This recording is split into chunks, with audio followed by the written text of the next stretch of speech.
Welcome to learning tube channel. Reasoning के set 5 में SSC के प्रीवियस ईयर के एग्ज़ाम से क्वेश्चन लिया गया है। सीजीएल के प्रीवियस ईयर से जो एग्ज़ाम 6 जून 2019 को सेकंड शिफ्ट में हुआ था। तो देखते हैं आज के सेशन में क्या क्या क्वेश्चन था। पहला क्वेश्चन जो है, उस विकल्प का चयन कीजिए जो तीसरे अक्षर समूह से उसी प्रकार संबंधित रखता है जिस प्रकार दूसरा अक्षर पहले अक्षर से संबंधित है। जिस प्रकार ये दूसरा अक्षर पहले अक्षर से संबंधित है उसी प्रकार उस विकल्प का चयन करना है जो तीसरे अक्षर से संबंधित हो। तो सबसे पहले हम क्या करते हैं, इसको कोडिंग कर लेते हैं। इस टाइप का सवाल जब भी आए हम लोग को क्या करना है, पहले कोडिंग कर लेना है। JKLM का जो कोड दिया गया HLKO दिया गया, तो J10 K11 L12 और M13, ठीक है। इसका कोड है HLKO यानी H8 L12 K11 और O15। यानी किस हिसाब से यहाँ पे कोडिंग किया गया, किस तरीक़ा से, पहले क्या गया, इस दोनों को इंटरचेंज कर दिया गया, बीच वाला दोनों को इंटरचेंज कर दिया गया और इसमें क्या किया गया, 2 का कमी कर दिया गया पहले वाला में और लास्ट वाला में 2 का वृद्धि कर दिया गया। तो जो पैटर्न यहाँ पे फॉलो हो रहा है वही पैटर्न हम इस दोनों में फॉलो करेंगे। तो PQRS यानी P16 QR को इंटरचेंज ही होगा तो इसको कोडिंग नहीं करते, यानी QR इंटरचेंज होगा तो RQ हो जाएगा और S। अगर हम इसमें 2 का कमी करेंगे, क्योंकि पहला वाला में हम 2 का कमी कर रहे हैं, 16 में 2 का कमी करेंगे तो ये N आ जाएगा और S तो 19 होता है, 19 में अगर हम 2 का वृद्धि करेंगे तो 21 हो जाएगा और 21 में क्या आता है U, NRQU। Option number C इसका राइट आंसर हो जाएगा। तो अगर आप इसको कोडिंग कर देते हैं तो सवाल ईजिली बन जाएगा। अब नेक्स्ट सवाल देखते हैं। निम्नलिखित 4 शब्दों में से 3 शब्द किसी प्रकार से समान है और 1 शब्द असमान है और समान शब्द का चयन कीजिए। तो अगर हम पपीता, अमरूद और अनार की बात करें, पपीता, अमरूद, अनार, ये सब पेड़ पे लगता है, पेड़ पर, और जो खीरा होता है वो लता पे लगता है। तो यानी ये जो असमान शब्द होगा वो क्या हो जाएगा, खीरा हो जाएगा इस सवाल का आंसर। अब नेक्स्ट सवाल देखते हैं। उस विकल्प का चयन कीजिए जिसमें दी गई आकृति अंतर्निहित है। यानी ये जो आकृति दिया गया है वो किस विकल्प में अंतर्निहित है। तो जो ये आकृति है ऑप्शन नंबर C में अंतर्निहित है। कैसे है वो देख लीजिए। इस तरह का जो आकृति है, जो प्रश्न आकृति दिया गया है वो ऑप्शन नंबर C में अंतर्निहित है। यानी इस तरह का आकृति ऑप्शन नंबर C में दिया गया है। तो इस सब सवाल को जब भी बनाना रहे तो थोड़ा केयरफुली चेक करना पड़ता है। यानी इस सवाल का जो आंसर होगा ऑप्शन नंबर C होगा, बाकी किसी में ये अंतर्निहित नहीं होगा। अब नेक्स्ट सवाल आते हैं। नीचे दी गई आकृति में कितना त्रिभुज है। अगर हम त्रिभुज भी गिनना रहता है तो बहुत ही केयरफुली रहना पड़ता है, कहीं कोई मिस तो नहीं कर रहा है, और उसको एक बार फॉलो में गिन लेना है। जैसे अगर हम इसको देखें, ये आकृति को, ये वाला आकृति को, ये रेड टाइप से जिसको किए हैं, इसमें कितना त्रिभुज होगा, 3 होगा। एक ये वाला, एक ये वाला, एक पूरा वाला, ये बड़ा वाला, यानी इसमें 3 हो जाएगा। सेम उसी तरीके से इसमें 3 हो जाएगा, सेम उसी तरीके से इसमें 3 हो जाएगा। एक ये वाला, एक ये वाला, एक पूरा वाला, इन 3 इसमें हो जाएगा। अगर इसमें देखें सेम उसी तरीके से ये वाला में, ये ब्लू लाइन जो अभी किए हैं उसमें देखें, उसमें भी सेम 3 आकृति और हो जाएगा, 3 त्रिभुज। एक त्रिभुज ये वाला हो जाएगा और एक त्रिभुज ये वाला हो जाएगा और एक बड़ा वाला त्रिभुज हो जाएगा। 3 त्रिभुज इसमें हो गया। अब देखिएगा चौथा ये, सॉरी, एक त्रिभुज ये और एक त्रिभुज ये, 2 त्रिभुज ये हो गया, ठीक है। और कहीं पे छूटा है, अब देखते, हाँ, एक और हो जाएगा। जिससे अगर हम यहाँ से देखें तो रेड ये कलर ले लेते हैं। अगर यहाँ से देखें ये वाला, एक ये हो गया और सेम उसी तरीके से एक ये हो जाएगा, यही 2 गो हो जाएगा, ये वाला 2 गो और हो जाएगा। और कोई मिला, हाँ, एक और मिल रहा है। अगर यहाँ से देखें ये वाला, ये वाला और सेम उसी तरीके से ये नीचे तक ये हो जाएगा, तो 2 गो ये हो जाएगा। यानी अब टोटल त्रिभुज हो गया। यानी अगर टोटल त्रिभुज गिने तो 3 3 6 3 9 2 11 2 13 2 15, यानी टोटल 15 है और लास्ट ऑप्शन 15 भी है। तो हम आगे, अब तो इतना क्लियर हो गया कि इस त्रिभुज में कितना त्रिभुज होगा, 15 त्रिभुज होगा। अब नेक्स्ट सवाल आते हैं। यदि नीचे दी गई आकृति के दाईं ओर दर्पण रखा जाए तो बनने वाला सही दर्पण प्रतिबिंब क्या होगा। दर्पण दाईं ओर हो या बाईं ओर हो, प्रतिबिंब सेम बनेगा। देखें दर्पण प्रतिबिंब क्या होता है, जो दाएं तरफ होता है, जो दाएं तरफ, वो बाएं हो जाता है। जो दाएं वाला क्या होता है, बाएं चला जाता है, और बाएं वाला क्या होता है, दाएं इंटरचेंज हो जाता है। जैसे ये आकृति अगर इधर घुमा हुआ है, यानी बाएं तरफ घुमा हुआ है, तो जो इसका दर्पण प्रतिबिंब होगा उसमें दाहिने तरफ घूमेगा कुछ इस तरीके से, और दाहिने तरफ यहाँ भी घुमा हुआ है, यहाँ भी घुमा हुआ है, चार ऑप्शन में घुमा हुआ है। सेम उसी तरीके से ये ऑप्शन अगर दाएं तरफ घुमा हुआ है तो दर्पण प्रतिबिंब बाएं तरफ घूमेगा, यानी ये भी बाएं तरफ, ये भी बाएं तरफ, ये भी बाएं तरफ, और ये कुछ अलग आकृति, यानी ऑप्शन नंबर डी खत्म हो गया। अब देखिए ये जो त्रिभुज है, अब ये बाएं साइड है तो अगला बार ये दाएं साइड हो जाएगा कुछ इस तरीके से, और इस पर एक बिंदु, तो दाएं साइड और बिंदु कौन है, ऑप्शन नंबर सी में भी दिया गया है और बी में दिया गया। ऑप्शन नंबर ए खत्म हो जाएगा क्योंकि दाएं तरफ का त्रिभुज दाएं तरफ ही रखा गया है। दर्पण प्रतिबिंब में क्या होता है कि दाएं तरफ वाला वस्तु बाएं तरफ चला जाता है। अगर ये वाला आकृति देखें, यानी ये वाला आकृति यानी इस साइड है, यानी हम लोग के बाएं हाथ की तरफ है, दाएं हाथ की तरफ, तो इसमें अगली बार बाएं हाथ की तरफ आएगा, और बाएं हाथ की तरफ आएगा तो ये ऑप्शन नंबर बी इसका राइट आंसर होगा। ये इस तरह से दे दिया गया, इस तरह से आकृति नहीं ना, ये आकृति कुछ इस तरह से है, और इस तरह का आकृति ऑप्शन नंबर बी में दिया गया, तो इसका जो राइट आंसर होगा ऑप्शन नंबर बी हो जाएगा। अब नेक्स्ट सवाल देखिए, निम्नलिखित शब्दों को एक तार्किक एवं अर्थपूर्ण क्रम में व्यवस्थित कीजिए। देखिए जब भी तार्किक एवं अर्थपूर्ण क्रम में व्यवस्थित करना होता है तो कभी कभी क्या होता है कि हम लोग उस शब्द का अर्थ नहीं जान पाते हैं, तो वहाँ पे हमें व्यवस्थित करने में बहुत ज़्यादा प्रॉब्लम होता है जब हम लोग अर्थ उसका नहीं जान पाते। तो उस स्थिति में क्या करना है, या तो शुरू का देख लेना है या तो लास्ट का देख लेना है। अगर हम देखें लेखन, वितरण, छपाई, बाइंडिंग, टंकन, इन सबसे लास्ट में क्या आएगा, सबसे लास्ट में ये सब प्रोसेस होने के बाद सबसे लास्ट में आप वितरण कीजिएगा।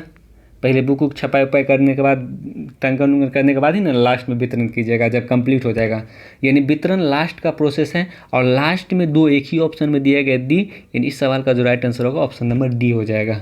ठीक है, अगर मान चलिए ये तब करना है जब हमें इस वर्ड के बारे में नहीं जानते हो, जिस वर्ड के बारे में जानते हैं, जैसे मान चलिए हम वितरण के बारे में जानते हैं, वितरण लास्ट का प्रोसेस है, मान के चलिए, तो लास्ट का प्रोसेस यानी लास्ट कौन, यानी वितरण जो लास्ट में आएगा तो कौन से ऑप्शन में दिया गया, तो ऑप्शन नंबर डी में दिया गया, तो इस सवाल का जो राइट आंसर होगा ऑप्शन नंबर डी हो जाएगा। बाकी हम देख लेते हैं, पहले क्या होगा कि लेखन होगा, पुस्तक का लेखन करने के बाद उसको टंकन किया जाएगा, यानी टाइपिंग किया जाएगा, और टाइपिंग करके उसको छपाया जाएगा, 4 हो जाएगा, और छपाने के बाद फिर बुक को बाइंडिंग करके उसके बाद उसको वितरण किया जाएगा, यानी 1 5 4 3 2 ऑप्शन नंबर डी इसका राइट आंसर हो जाएगा। ठीक है, तो अगर समझ में आए तो ठीक है, नहीं समझ में आए तो लास्ट वाला बीच वाला जो भी है उसको पकड़ के हम लोग, अगर ऑप्शन छट जाए तो हम वहाँ पर उतना ही करके ऑप्शन को टिक आउट कर देंगे। अब नेक्स्ट सवाल देखते हैं, इसमें भी सेम उसी तरीके से पिछले वाले की तरह ही है। टोटल 18 वर्ड होगा, और 18 वर्ड में हमें 6 में डिस्ट्रीब्यूट करना होता है, तो 2 2 4 2 6 यहाँ से डिस्ट्रीब्यूट कर देते हैं, फिर 2 2 4 2 6 यानी यहाँ से डिस्ट्रीब्यूट कर देते हैं, बाकी 2 2 4 2 6 बचा। ठीक है, अब आते हैं यहाँ पे क्या है, डी सी खाली स्थान ए बी सी, तो डी सी बी यहाँ पे है ना, डी सी बी, तो इसी तरह हम लोग भी यहाँ पे डी सी बी कर देंगे और यहाँ भी डी सी बी कर देंगे। अब यहाँ ए बी सी है तो आगे हम लोग ए बी सी करेंगे, यहाँ भी और ए बी सी करेंगे, 3 को ले लिए, यानी डी सी बी फिर A B C, D C B A B C, D C B A B C, यानी इस सवाल का जो आंसर होगा B D A C B, B D A C B option number A इसका right answer होगा। तो अगर हम लोग डिस्ट्रीब्यूट कर देते इसको 6 का ग्रुप या 5 का ग्रुप में, जितना ग्रुप डिस्ट्रीब्यूट होगा तो ये सवाल ईजिली बन जाएगा। नेक्स्ट सवाल देखते हैं, ये सीरीज का सवाल है। इसमें क्या किया गया, इस 2 3 को जोड़ेंगे तो 5 आता है, और 1 ऐड कर देंगे 6 हो जाएगा।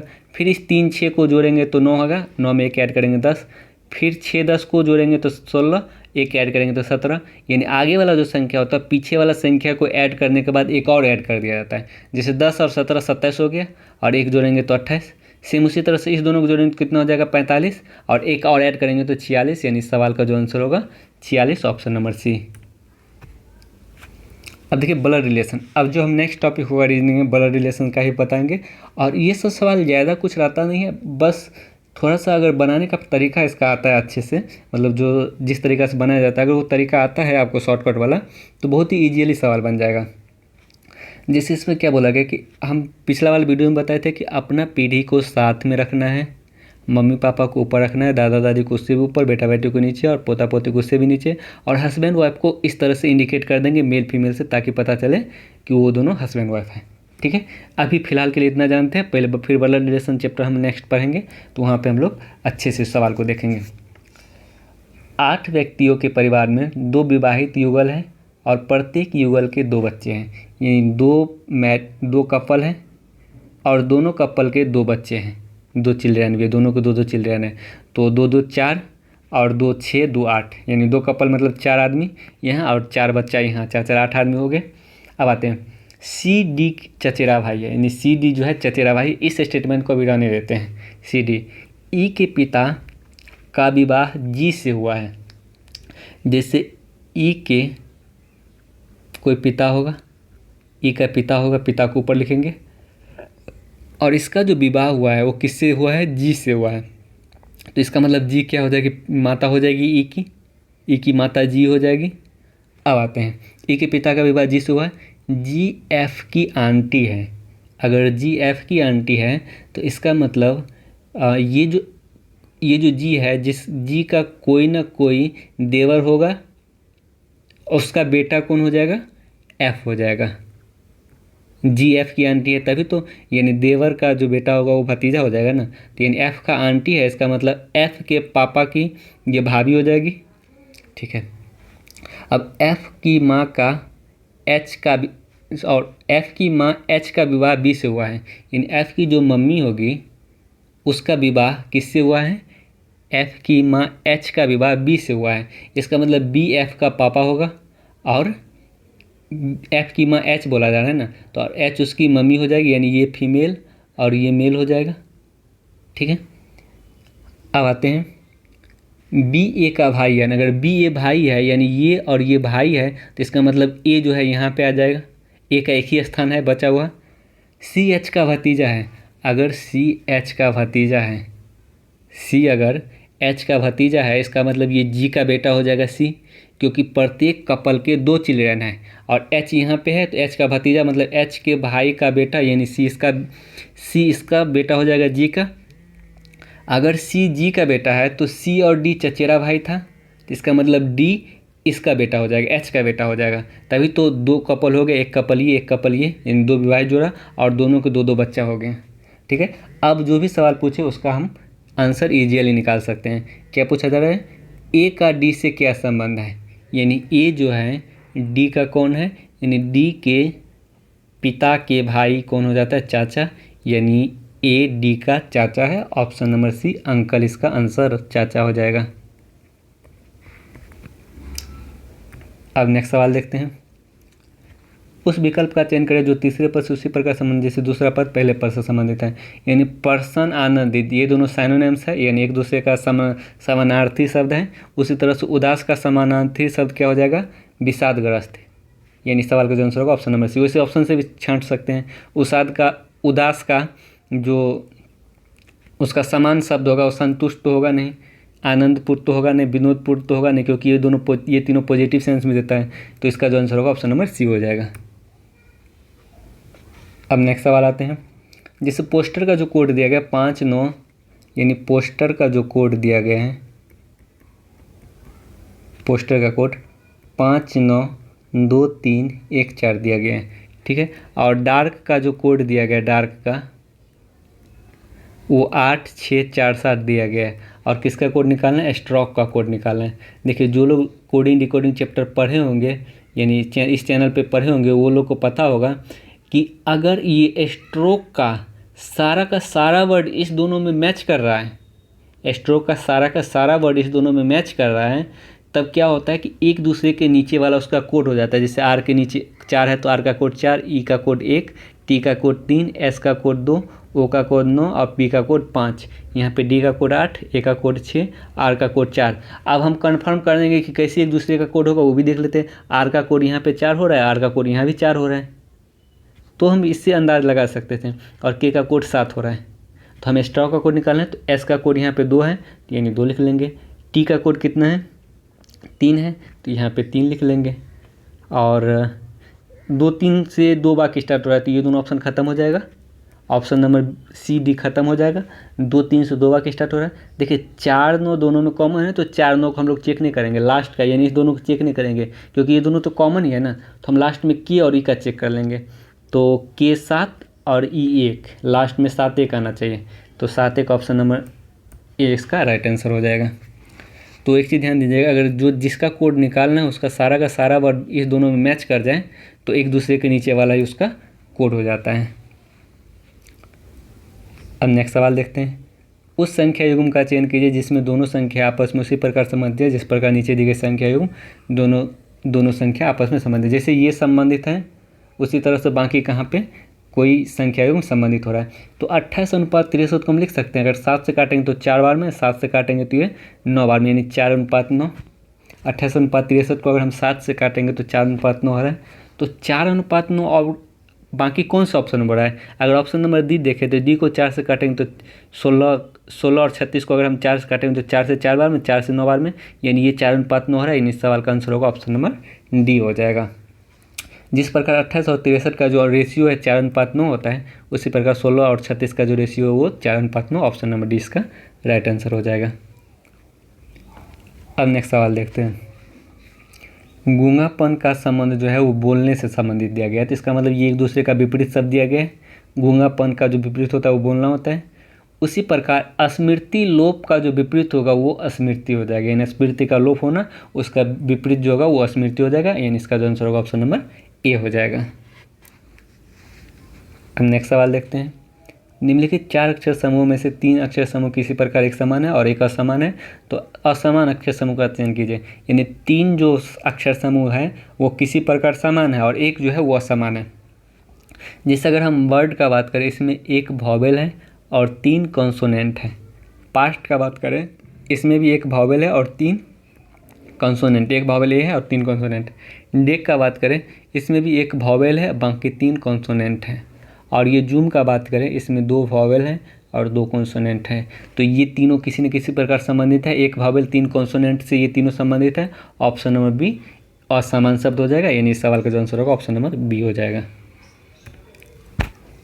अब नेक्स्ट सवाल आते हैं। यानी इस सब टाइप का सवाल जब भी बनाना हो क्या करना है, ऑप्शन बेस्ड चलना है। अगर हम प्लस माइनस को चेंज करते तो क्या ये 9 आ रहा है, यानी माइनस की जगह प्लस और प्लस की जगह अगर हम माइनस रखते हैं तो क्या ये 9 आ रहा है। तो यानी 6 इसका कैलकुलेशन कितना हो जाएगा, 6 6 के 36 में से 12 के 36/12 यानी 3 हो जाएगा, यानी 12 3 15 में से 6 गया 9, यानी इसका जो आंसर होगा ऑप्शन नंबर ए होगा। अगर हम प्लस माइनस को चेंज कर देते हैं तो ये जो इक्वेशन है वो सेटिस्फाइड हो जाता है, तो 15 का आंसर 1 हो जाएगा। अब नेक्स्ट सवाल देखते हैं। उस समुच्चय का चयन कीजिए जिसमें उसी प्रकार आपस में संबंधित जिस प्रकार नीचे दिए गए संबंध समुच्चय आपस में संबंधित है। इस तीनों में क्या संबंध है, 12 + 16 कितना हो रहा है, 28 हो रहा है। तो बाकी कहाँ पे दोनों का योग आगे वाले के बराबर होता है। 20 + 25 45 होना चाहिए, ये ऑप्शन नहीं होगा। और 36 + 48 8 6 14 इक्कीस स्थान पे 4 होना चाहिए, ये ऑप्शन भी नहीं होगा। 9 5 14 यानी इक्कीस स्थान पे नहीं होगा, ये भी नहीं होगा। 19 5 24 हो जाता है, ये भी नहीं होगा। लेकिन इस सवाल का आंसर एक ही बच रहा है, 18 प्लस अगर हम 24 करते हैं, 18 + 24 तो ये कितना आ जाता है, 8 4 12 2 1 3 4 42, यानी इस दोनों का जो योग है 42 आ रहा है, यानी सवाल का आंसर ऑप्शन नंबर डी हो जाएगा। अब नेक्स्ट सवाल देखते हैं। जैसे इसमें भी सेम उसी तरीके से बनाना है। इसमें क्या देख रहे हैं, 6 12 20 में किस प्रकार संबंधित हैं, यानी 12 + 6 18, फिर 2 जोड़ देंगे तो 20 आ रहा है। सेम उसी तरह से 11 + 18 29, 2 जोड़कर 31 होना चाहिए, यहाँ पे ये ऑप्शन नहीं होगा। 23 + 30 कितना होता है, 53, और उसमें 2 जोड़ेंगे तो 55 आना चाहिए, ये भी ऑप्शन नहीं होगा। इसमें 11 + 5 16 + 2 यानी यहाँ पर 18 होना चाहिए, ये भी ऑप्शन नहीं होगा। 17 + 4 21 और +2 23, यानी इसका जो आंसर होगा ऑप्शन नंबर डी होगा। इस दोनों को जोड़ के फिर 2 जोड़ देते हैं तो नेक्स्ट संख्या हमें मिल जाता है। नेक्स्ट सवाल आते हैं।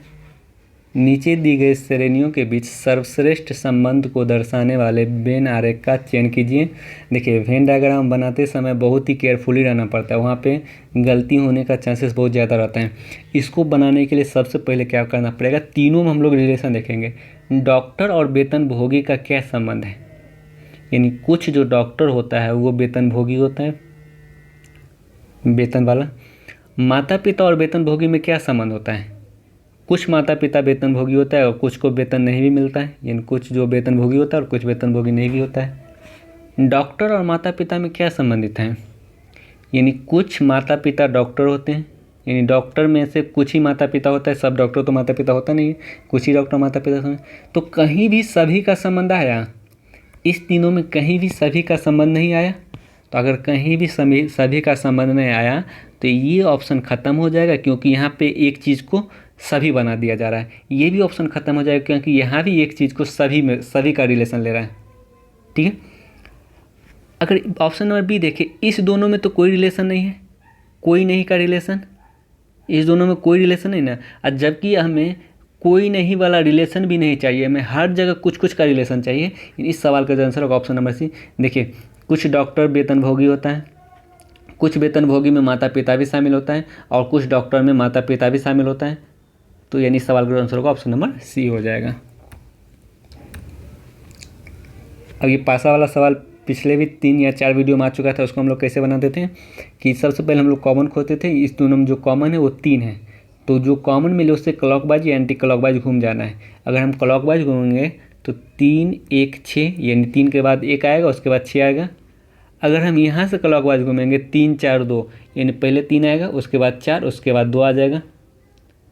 तो अब जो एक दूसरे के नीचे हैं वो एक दूसरे के विपरीत हो जाएगा, यानी 1 के विपरीत 4 हो जाएगा, 6 के विपरीत 2 हो जाएगा। और कौन संख्या बच गया? 5।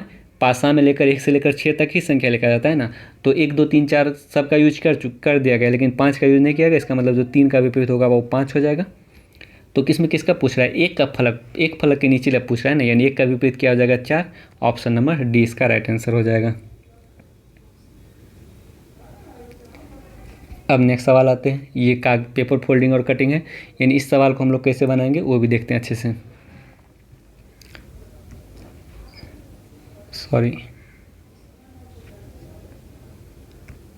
देखिए सबसे पहले क्या किया गया, ये एक पेपर था, इस पेपर को यहाँ से काट के इसको ऊपर की तरफ फोल्ड कर दिया गया, फिर यहाँ से काट के ऊपर की तरफ फोल्ड कर गया। तो हमारे पास ये भाग केवल बचा, ये भाग केवल बचा क्योंकि फोल्ड कर दिए। अब ये भाग में हम क्या किए, यहाँ से जो काट कर ये वाला जो भाग था उसको ऊपर फोल्ड कर दिए, तो अब मेरे पास केवल ये भाग बचा, केवल और केवल ये भाग बचा। अब हम जब इसको नीचे की ओर खोलेंगे, नीचे की ओर, तो ये पॉइंट के कारण एक यहाँ पे पॉइंट आ जाएगा, और ये पॉइंट के कारण एक पॉइंट यहाँ पे आ जाएगा, और ये जो त्रिभुज दिया गया है इस त्रिभुज के कारण एक त्रिभुज यहाँ पे बन जाएगा। तो यानी ये वाला भाग कंप्लीट हो गया, यानी ये पूरा आधा भाग कंप्लीट हो गया। अब जब ये नीचे की तरफ खुलेगा तो ये पॉइंट के कारण यहाँ एक पॉइंट आ जाएगा, और ये पॉइंट के कारण एक यहाँ पॉइंट आ जाएगा, और ये पॉइंट के कारण एक यहाँ पॉइंट आ जाएगा, और ये पॉइंट के कारण एक यहाँ पॉइंट आ गया जब ये ऊपर की ओर खुलेगा। तो हमारे पास जो आकृति बना वो किस तरह से बना, एक ये त्रिभुज होगा, 4 पॉइंट यहाँ पे और 4 पॉइंट नीचे में यहाँ पे, और एक त्रिभुज ये, यानी ऑप्शन नंबर डी इसका राइट आंसर हो जाएगा। इसमें मात्र 3 ही पॉइंट दिया गया, ये ऑप्शन नहीं होगा, यहाँ भी 3 ही पॉइंट दिया गया, ये ऑप्शन नहीं होगा, यहाँ केवल 2 ही पॉइंट दिया, ये ऑप्शन नहीं होगा, तो यहाँ 4 पॉइंट दिया, तो यानी इसका जो आंसर होगा ऑप्शन नंबर डी हो जाएगा। अब नेक्स्ट सवाल देखते हैं, 6 पुरुष 8 महिला और 12 लड़कों के बीच 820 रुपये इस प्रकार से विभाजित किया गया कि प्रत्येक महिला को एक पुरुष और एक लड़के को मिलाकर प्राप्त राशि का बराबर धनराशि मिलता है। जैसे पुरुष, महिला और बच्चा और लड़का कि इसका जो संख्या का अनुपात है वो कितना, संख्या उसका कितना दिया गया, अनुपात नहीं, उसका संख्या दिया गया 6 8 12, यानी पुरुष का संख्या 6, महिला का संख्या 8 और लड़का का संख्या 12। और रुपया का बात करें, यानी प्रत्येक का जो रुपया है, प्रत्येक का जो हिस्सा है उसका अगर हम बात करें तो जो महिला को मिला वो पुरुष और लड़का के जोड़ कर मिला, पुरुष और लड़का के बराबर धनराशि प्राप्त होता है। अब यहाँ क्या बोला, प्रत्येक पुरुष को एक लड़के द्वारा प्राप्त राशि से 1.5 गुना धन मिला है, यानी ये जो पुरुष है एक पुरुष को लड़का से 1.5 गुना मिला। अगर लड़का को हम 1 मानते तो पुरुष को 1.5 मानना पड़ेगा, पॉइंट पे हम लोग नहीं चाहते हैं रखना, पॉइंट से हमेशा बच के रहना है। अगर हम लड़का को 2 मानेंगे तो 2 का 1.5 गुना 3 होता है, यानी एक पुरुष को 3 रुपये मिला। अगर एक लड़का को 2 रुपया मिलता है तो पुरुष को 3 रुपया, और महिला को मिलता है दोनों को बराबर धनराशि, यानी 3 + 2 5, यानी एक महिला को 5 रुपया मिलेगा। अब उसके धन का अनुपात आ गया, तो टोटल कितना रुपया हो जाएगा, अगर 6 पुरुष में प्रत्येक को 3 3 मिला तो टोटल 18 रुपया हो जाएगा, 8 महिला में प्रत्येक को 5 मिला तो टोटल 40 रुपया हो जाएगा, और 12 लड़का में प्रत्येक को 2 रुपया मिला तो इसका मतलब टोटल 24 रुपया हो जाएगा। अनुपात में टोटल कितना रुपया हो रहा है, यानी 18 + 40 58 और + 24 82, और वास्तव में टोटल रुपया कितना देगा 820, यानी ये 82 का वैल्यू 820, तो 1 का वैल्यू कितना हो जाएगा 10। जब 1 का वैल्यू 10 तो क्या पूछ रहा है 8 महिला को कुल कितना धनराशि मिला, तो 8 महिला को टोटल 40 रुपये धनराशि मिला था, तो 40 का वैल्यू कितना हो जाएगा 400, यानी इस सवाल का आंसर जो है ऑप्शन नंबर डी हो जाएगा। अगर यही पूछता कि एक महिला को कितना मिला, तो एक महिला को 5 रुपये मिला था, तब हम 5 का वैल्यू निकालते हैं। अब नेक्स्ट सवाल देखते हैं। निम्नलिखित 4 संख्याओं में से 3 संख्या किसी प्रकार समान है, एक असमान है, तो असमान संख्या का चयन कीजिए। तो सबसे पहले हम क्या करते हैं कि देख लेते हैं ये किसी न किसी इस चारों में किसी 3 का कोई कॉमन मल्टीपल मिल रहा है।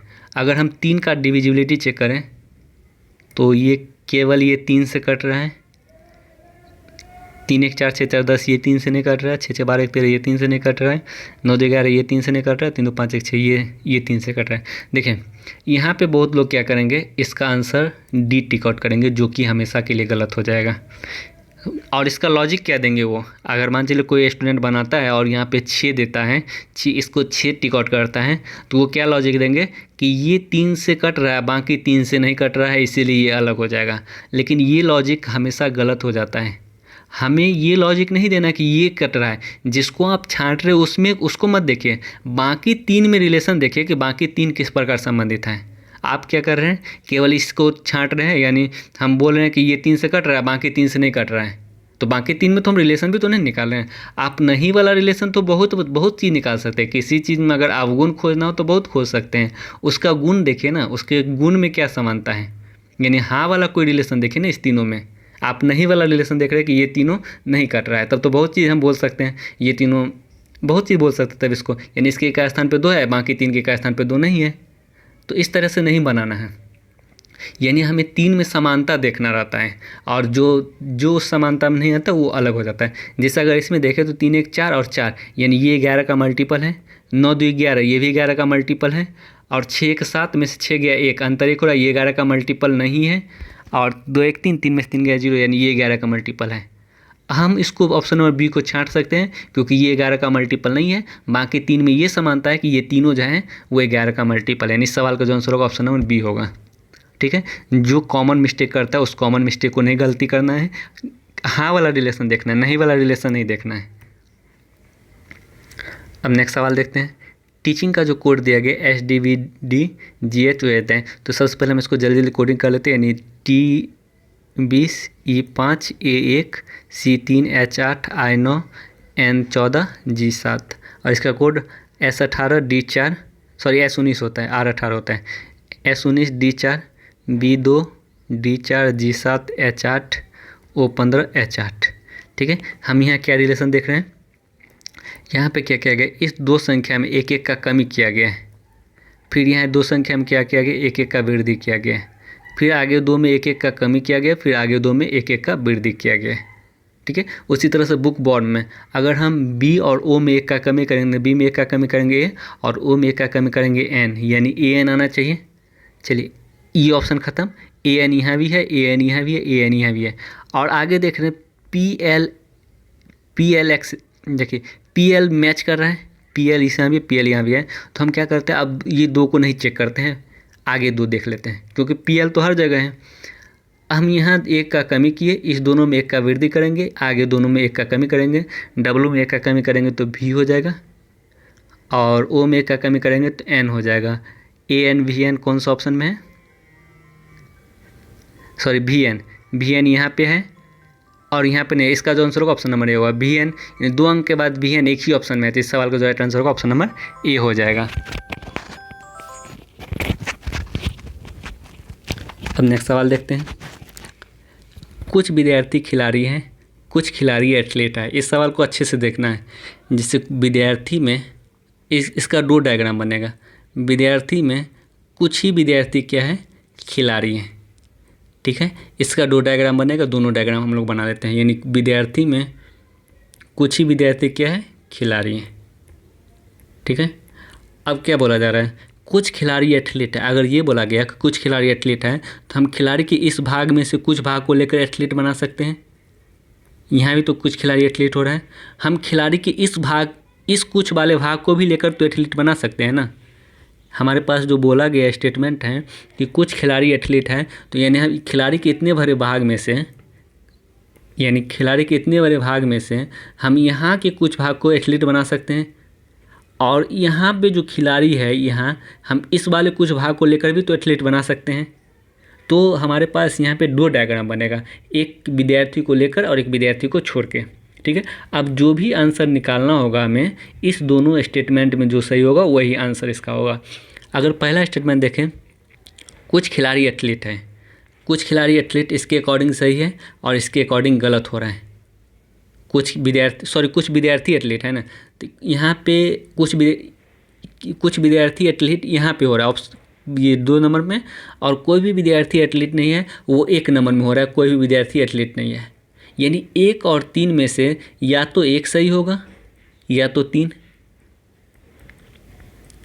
1 और 3 में से अगर हम बात करें, जैसे यहाँ पे कुछ विद्यार्थी एथलीट हैं इसमें हो रहा है कुछ विद्यार्थी एथलीट, और कोई भी विद्यार्थी एथलीट नहीं है इसमें हो रहा है एथलीट।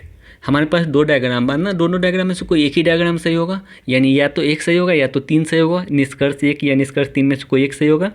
अब दूसरा निष्कर्ष क्या बोला जा रहा है? दूसरा निष्कर्ष कि कुछ खिलाड़ी विद्यार्थी हैं, कुछ खिलाड़ी में विद्यार्थी यहाँ भी हो रहे हैं और खिलाड़ी में विद्यार्थी यहाँ है, यानी 2 तो बिल्कुल सही है, और 1 और 3 में से या तो 1 या तो 3 होगा। यानी सवाल का आंसर ऑप्शन नंबर 3 या तो 2 या तो 1 होगा। निष्कर्ष 2 तो सही है और 1 या 3 में से या तो 1 या तो 3 सही होगा। यानी सवाल का आंसर ऑप्शन नंबर सी हो जाएगा। यानी आइदर और के केस को अच्छे से ध्यान में रखना है। अब नेक्स्ट सवाल देखते हैं। इसमें भी सीरीज़ का सवाल दिया। अगर हम इसमें देखें, ये वाले भाग में, ऊपर वाले भाग में XOM है, यानी XOM है, फिर वहाँ पे ये जो भाग था अब यहाँ पे XOM आ गया, XO डॉट है, XO डॉट, यानी XO डॉट आ गया यहाँ पे। फिर उसी तरह से देखें यहाँ पे XO डॉट आ गया, यानी XO डॉट, और कहाँ पे XO डॉट मिल रहा है, यानी XO डॉट यहाँ पे भी है, XO डॉट यहाँ भी है, और XO डॉट यहाँ भी है, XO डॉट यहाँ भी क्लॉकवाइज में जा रहा है। यानी अभी इससे नहीं पता चल पा रहा है। अगर हम इससे देखें M डॉट के, फिर M डॉट के क्लॉकवाइज में भी, M डॉट के क्लॉकवाइज में भी, M डॉट के क्लॉकवाइज कहाँ हो रहा है, M डॉट के क्लॉकवाइज यहाँ हो रहा है, M डॉट क्लॉकवाइज यहाँ के यहाँ हो रहा है, M डॉट की ये ऑप्शन ख़त्म, M डॉट क्लॉकवाइज यहाँ हो रहा है, ये भी ऑप्शन ख़त्म। अब एक चीज़ और ध्यान दीजिएगा, अब एक चीज़ और, ये इधर से था, ये इधर से आया, फिर इधर से था, अगला बार इधर से होगा, तो अधर से एक ही ऑप्शन बी में दिया गया, यानी ये सी ऑप्शन ख़त्म हो जाएगा। यानी इस सवाल का आंसर होगा ऑप्शन नंबर बी हो जाएगा। यानी इस सवाल का right answer option number B. तो आज का सेशन ये समाप्त होता है। अगर वीडियो अच्छा लगे तो वीडियो को लाइक ज़रूर कीजिएगा और अपने दोस्तों के बीच शेयर ज़रूर कीजिएगा, ताकि और भी लोग जुड़ सके इस चैनल में। तो आज के लिए इतना ही। Thanks for watching. Bye bye.